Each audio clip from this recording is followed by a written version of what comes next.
Hello, welcome back to my channel and welcome to my December wrap-up. So the first book I read in December was White River Burning, which is the sixth book in the Dave Gurney series, and this is a crime mystery detective series, and we follow always the same main character, who is Dave Gurney, and he is a retired police detective, but he's always called for some case that comes up. And the case in this particular book was that a black man was killed by the police, and then in the same town a white policeman was killed, and so they are wondering if the deaths are related, and they call Gurney to help. And at first he's working in the police and their theory, but then he starts realizing that there is something wrong with the way they are doing things, and he starts his own investigation.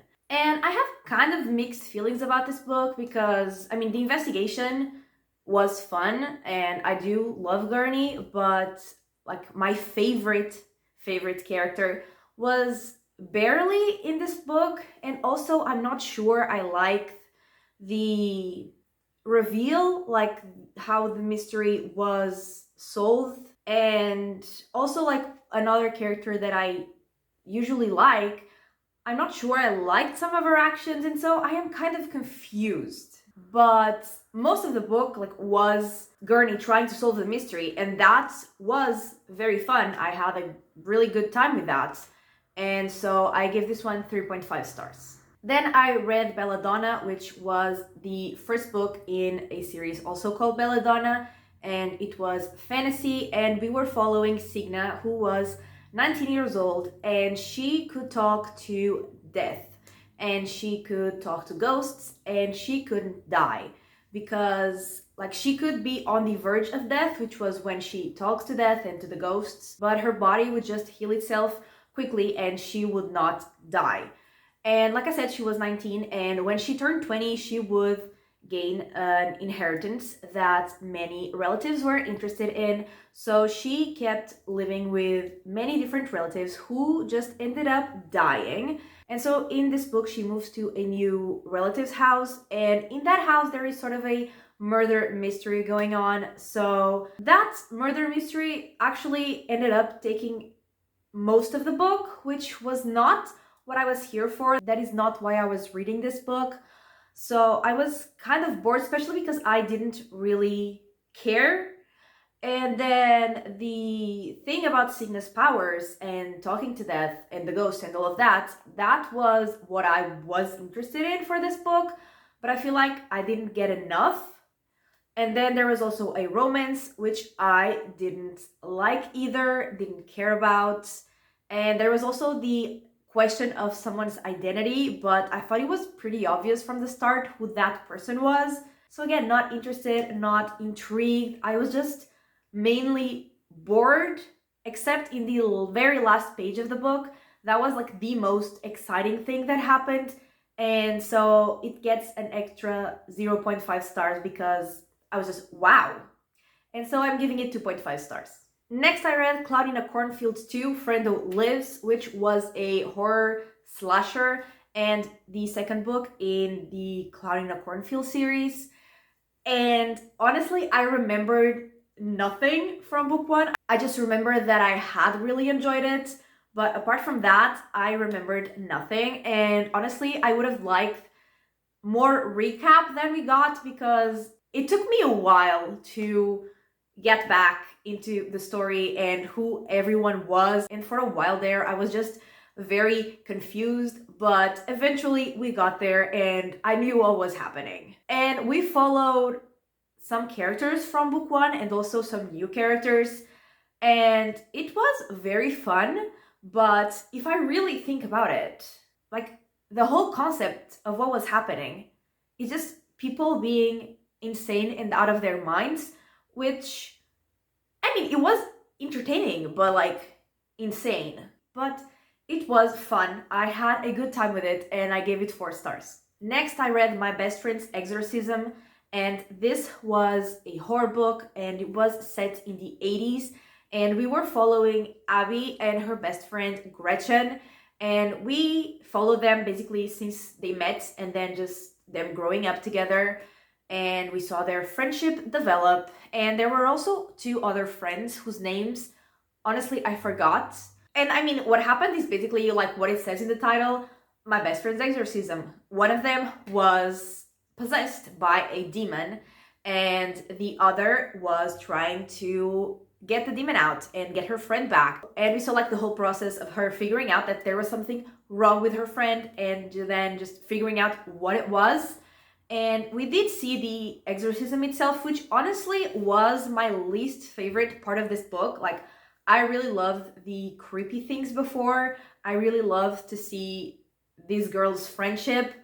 But the exorcism itself, I was just like, okay, it happened, but didn't really care that much about it. But I do have to say that I think that this book had the most disgusting scene I have ever read in my entire life. It was very disturbing and I loved it. So there's that. And it was definitely not fast paced, but like usually I prefer faster paced books, but actually I really like the pacing of this one. I think we got to connect more with the characters and their friendship. And so like it hit me more when the girls were in danger, you know? So yeah, I really enjoyed this one and I gave it 4 stars. Then I read the Southern Book Club's Guide to Slaying Vampires, which was from the same author as the previous book. And it was set in the same town as the previous book, which I thought was pretty interesting. And it was set mostly in the 90s. I think the first chapters were like at the end of the 80s. And in this one, we followed Patricia and her book club. And I mean, she has one book club, like at the very beginning of the book, but then she changes book clubs. And it's the second book club that we follow. And there is a guy who goes to their town and like starts living there. And he is strange. I mean, very charming, but also very strange. And Patricia is the first one to realize that there is something wrong with that guy. And obviously he's a vampire. And so they have to deal with him. And honestly, everyone except for Patricia and another character called Mrs. Green was infuriating in this book, especially the man. There wasn't a single man that I didn't want to kill. And yeah, but the story itself was pretty interesting. And again, it was kind of slow paced, but I still really enjoyed it. And there were some pretty cool fight scenes as well.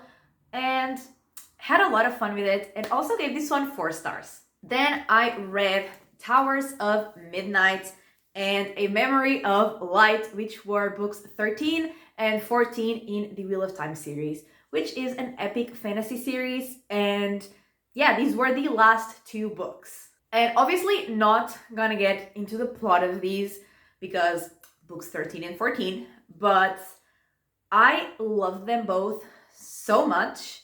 And I mean, I got emotional in both of them. Did not cry, but got pretty emotional.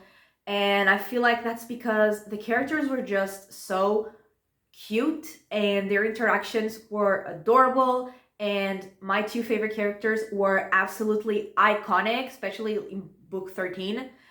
And there were so many fight scenes, especially in book 14, and they were all so good and it was so exciting. And I was just having the time of my life reading these 2 books. And I still can't believe that I finished this series, to be honest. But anyway, I have no complaints about these books and gave them both 5 stars. Next, I read 2 collections of short stories that were like Christmas themed, but horror, because it was Christmas time, but also I love horror. So yeah, the first one was Merry Dreadmas, and this one was like extremely short. I listened to the audiobook and the audiobook was only 28 minutes long and it had like a few stories, so they were really short. And I'm obviously not gonna say anything about any of them because, like I said, they're extremely short and I would just spoil if I said anything about them. But like, it was fun, but it wasn't anything that was just like, you know, groundbreaking, incredible. But they were some fun horror Christmas stories, and I gave it 3 stars. And the other short story collection was called Dead of Winter, and this one was a bit longer, and like it started off really strong. I really loved the first story. Also really loved the last story and some other stories sprinkled in there, but the main one, I guess you could say, because it was over half of the book, I think, I didn't really care about. And so like that whole part of the book, I was just kind of bored. Not that it was a lot, because like I said, it's short stories, but it was still most of the book. But all the other stories except for that one were really, really good. Really enjoyed it, especially like the way it ended. Absolutely loved it, and I gave it 3.5 stars. Now, the 10th and last book I read in December was The Hand on the Wall, which was the third book in the Truly Devious series, which is a mystery series. And I don't know if this series was supposed to be just a trilogy originally, and then more books were added or not, but this is the third one, and it's the last one of the original mystery, I guess you could say, because we are following Stevie, who is in high school, but like in a special school that is called, I still don't remember the name of it, Wellingham, I want to say, but if it's not that, it's something similar. And that school just helps people who know exactly what they want to be. And for example, Stevie knows she wants to be a detective, and she actually wants to investigate a mystery about the school, about the people who first owned the school. And that's why she goes there and she starts investigating. But then there is another mystery that starts at the school in the present when she's there. And so she is investigating both of those mysteries. And that takes 3 books. And I remember that in the first 2, I absolutely loved them. I was obsessed. I was having the time of my life. And I don't know if it's because I took too long to read this third one, or if I was just, tired of the same mystery for 3 books, but I didn't love this one as much. And I mean, I still really enjoyed it. I still like Stevie. I still like her friends. I still like the setting. I still wanted to know what was happening, but I wasn't like, obsessed, like this is the best thing I've ever read kind of feeling. I didn't have that. But it was still fun. I had a good time reading this book, and I gave it 3.5 stars. And that is it. Those were the 10 books I read in December. And that is everything for this week's video. I really hope you enjoyed it. And if you did, give it a like and subscribe. And I will talk to you next time. Bye!